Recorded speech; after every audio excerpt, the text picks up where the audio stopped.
the name of Allah, the most gracious, the most merciful. Qasim saw this dream on January 30th, 2020.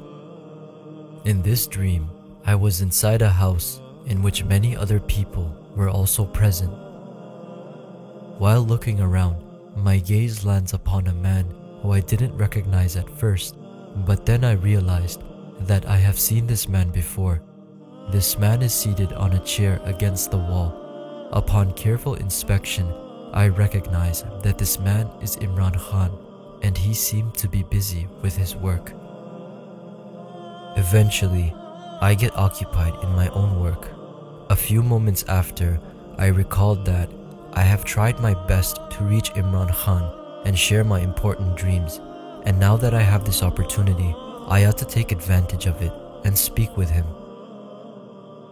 I reach closer to Imran Khan and I tell him that I have seen many dreams regarding you, and I have also tried very hard to get the message of these dreams to you, but I was not successful.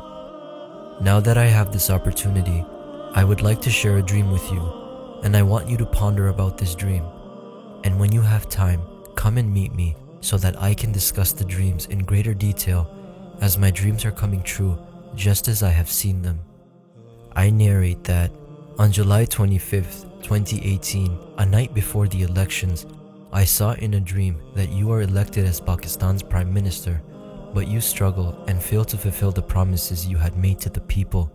On the contrary, you are forced to withdraw and regress on your promises, different from what you had previously planned.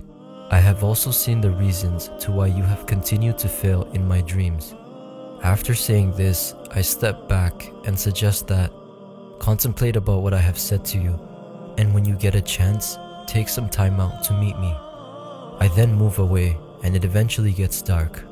I am in the same house and I see that Imran Khan is walking with a few other individuals. Upon seeing me, he approaches me and asks me, "So, tell me, what dreams have you seen?" I tell him, "Take some time out of your schedule and give me adequate time so that I can properly explain these dreams to you in detail." In that moment, I notice that he is not taking much interest, so I start explaining a little more of my dreams. I revealed that I have had more dreams about you.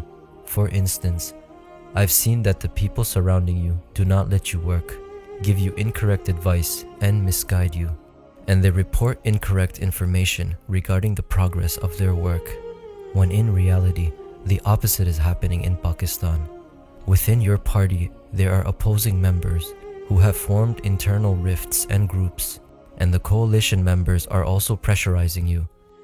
I also state that I have not made up any of this information.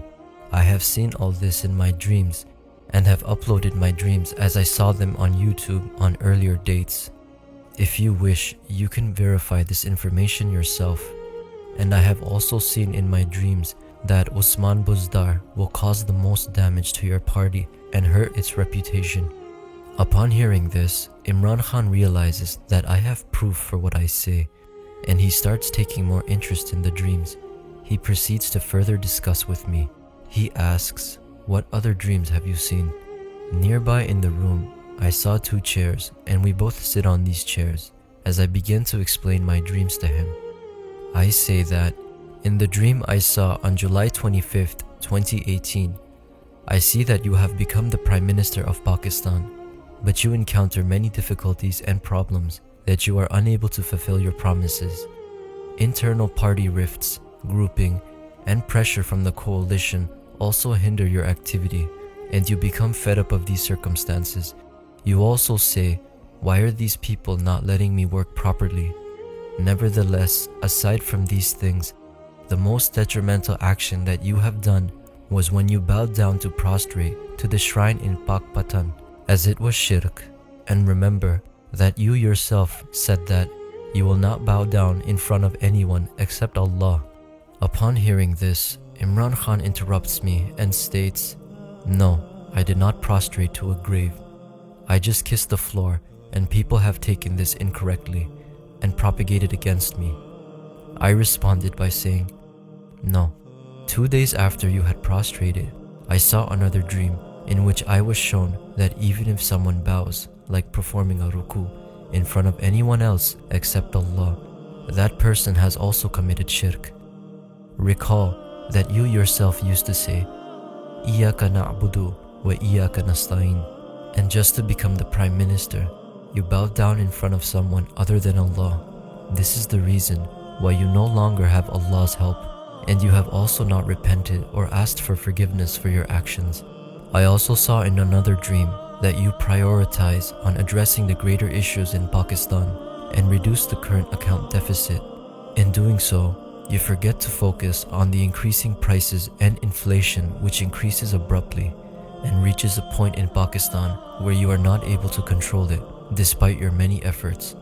In this situation, the citizens of Pakistan and the opposition advise you that the economy is falling and not functioning correctly, but you ignore them and only trust the people you are surrounded by. I have also uploaded this dream on YouTube at an earlier date.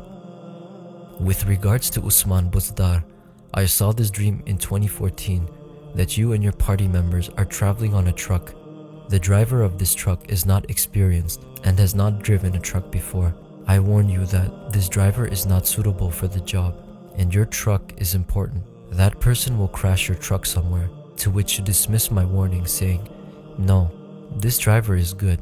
Just watch, he will drive this truck very well." After a few moments, my warning comes to pass, as the exact same thing happens regarding what I had previously warned you about. The road you were traveling on was leading towards a sharp roundabout, and the driver, Usman Buzdar, got frightened upon seeing the sharp turn, and instead of slowing down, he speeds up the truck and crashes into a nearby building. In this particular dream, I saw that many of your party members get injured in this accident, and some even die. In 2019, in another dream, I was shown that this truck driver is in fact Usman Buzdar, and he is accompanied by another person in the driving seat. Now you can examine your own situation and see that this dream has come true, as you cannot replace this driver, nor can you continue to rely on him. Also recall that when the elections were near, you began to fear in your heart that what will become of you if you do not win this election and not become the Prime Minister of Pakistan. You were also fearful and worried when your party did not win enough seats to form a government. Thus, you were forced to form a coalition government. I was shown all this in my dreams, and I was also shown that you should not have formed a coalition government. In fact, you should have only relied and trusted on Allah's help, which you didn't do. Upon hearing this, Imran Khan responds back, "The government cannot be formed unless you have a majority of the seats." I answered, "No, you were fearful in your heart that you may not be able to win enough seats again." I then asked Imran Khan, "How many seats did your party win in 2013? He replied back saying, "We had 30 seats. I responded by saying, "No, they were slightly more than 30. To which he responded by saying, "Yes, it is possible. I cannot recall well." Then I asked him how many seats his party won in 2018. He replied, "Around 115 seats." I explained to Imran Khan that Allah helped you in increasing your party's seats by 4 folds, despite you committing shirk at the shrine. You should not have formed a coalition government. Instead, you should have held back, just like you used to say that you will only form a government if you get the majority of seats, otherwise you won't form one. With regards to forming a coalition government, you did not rely or trust in Allah's plan, and you continued to face further difficulties and challenges. During this period, Allah's help was not with you, and you were oblivious to the shirk you had committed. While our conversation was happening, I observed that someone else had come and sat next to Imran Khan, but I was unable to see who this person was due to the dim lighting. But I noted that Imran Khan is very focused and is listening to me with great attention. Then I tell Imran Khan that if you had trusted Allah and had not formed a government, as you had said, then the opposition would have set up a coalition government. This would not have gone well with the public, and the citizens of Pakistan would have increased their trust, respect, and resolve for you, as they had not experienced your governance yet. Eventually, the true face of the opposition and their failures would have come to light in front of the public. They would have realized that the same people have returned to governance, have caused a rise in inflation, and the public would have witnessed their misconduct and the implementation of law and order. This would have given you the opportunity to recall the election, resign from the assembly, and reset the government with an increased support from the people and their added trust. Perhaps during a re-election, you would not get the simple majority, but you would get around 2/3 majority. Nonetheless, you did not trust in Allah, and your iman and faith weakened. Reluctantly, you compromised and formed a coalition government. Now, instead of the opposition being critiqued, your governance is critiqued. You should see what the common Pakistani today has to say about your government's failures. What have you achieved? What respect will you have if you lose your government today, or if the chief minister of Punjab is changed, or if something else happens? People will remember you as the worst prime minister in the history of Pakistan. They will recall your story, saying, once there was Imran Khan who came and made many great promises, but alas, he failed miserably. At this point, I see that Imran Khan is listening to me very attentively and concludes that the way this person is talking about me is unlike anything I have heard from anyone else before, and he expresses his content with a smile. I tell Imran Khan that I have made many attempts to find a way to reach you and share these dreams with you. I shared my dreams with everyone else and even gave a message to those closest to you, but everyone turned me down. If only any of those people had shared this message with you, you would not have been in the difficulties you face today, and even now, you have an opportunity to fix your situation. Imran Khan then asks me, how can all this be fixed? I respond and say, first and foremost, you should provide subsidies to the people of Pakistan. Reduce prices on basic food items, reduce taxes, reduce price of fuel and electricity, and give support with funds to the most impoverished. If you continue doing this for 3 to 4 months, you will see that the people's opinion about you will change. The people will be relieved with the low prices on basic items, the reduced taxes, and improving conditions of their businesses and earnings. In doing this, you will garner the trust of the citizens of Pakistan, and after 3 to 4 months, you should break the government assembly. Since the citizens of Pakistan will trust you more, when the elections are held again, it is likely that more people will vote for you, and you can possibly form the government again with a majority. Once you have a majority government, there is no chance for anyone to stand against you, such as the likes of Pervez Khattak, who is pressurizing you with his threats of breaking apart with his group. If you had 2/3 majority or more, no one would dare to threaten your authority. Upon hearing all this, I see relief in the eyes of Imran Khan, and he regrets that he did not hear these suggestions before. However, after hearing my suggestions about lowering the prices for 3 to 4 months, he interjects, stating that the IMF will not allow me to reduce prices and taxes for 3 to 4 months.